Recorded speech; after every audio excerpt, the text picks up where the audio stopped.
Les 10 symptômes de la personne qui est en train de perdre le salut. Premier, elle n'a pas plaisir de parler avec Dieu. Il y a des personnes qui disent ne pas avoir le temps à cause de la fatigue et disent que Dieu sait de quoi elles ont besoin, arrêtant ainsi d'exprimer leur dépendance en lui. Deuxième, elle n'a pas plaisir de connaître la volonté de Dieu. Les personnes qui arrêtent de lire la Bible automatiquement arrêtent d'écouter la voix de Dieu. Et par conséquent, elles ne savent pas quelle est sa volonté pour leur vie. Car la Bible est une source. C'est en elle qu'est exprimée la volonté de Dieu pour nous. Troisième, elle a peur de la mort. Elle a peur du destin de son âme, car elle n'a pas la certitude de son salut. Quatrième, elle a peur de ne pas être enlevée si le Seigneur Jésus revient maintenant. Elle a peur du retour de Jésus, car elle sait de la manière dont elle est en train de vivre, et cela ne lui permet pas d'être sauvée. Cinquième, elle valorise plus les choses matérielles que les choses spirituelles. Elle perd la vision du salut, donnant ainsi plus de valeur à tout ce qui est matériel. Elle met de côté ce qui est spirituel et laisse ainsi le plus important en second plan. Sixième, elle cherche à plaire plus aux autres qu'à Dieu. Elle se préoccupe plus avec ce que les personnes pensent et attendent d'elle, et ne considère pas ce que Dieu pense et attend d'elle.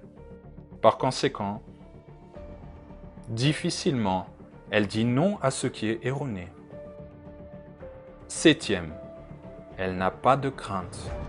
C'est pour cela qu'elle ment, garde rancune, de la jalousie, juge, désobéit, se rebelle. Elle ne considère pas la crainte comme étant le respect envers Dieu. C'est pour cela qu'elle laisse toujours sa volonté prendre le dessus. Huitième, elle ne se concentre pas pendant les réunions. Elle est inquiète et se préoccupe avec d'autres choses. C'est comme si elle n'était pas là. Et à plusieurs reprises, elle n'attend qu'une seule chose, que la prédication finisse. Elle ne garde pas la parole et par conséquent, elle ne pratique absolument rien.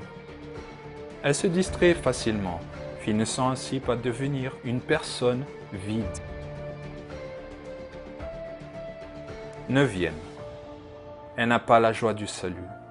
La personne qui est sauvée resplendit la joie.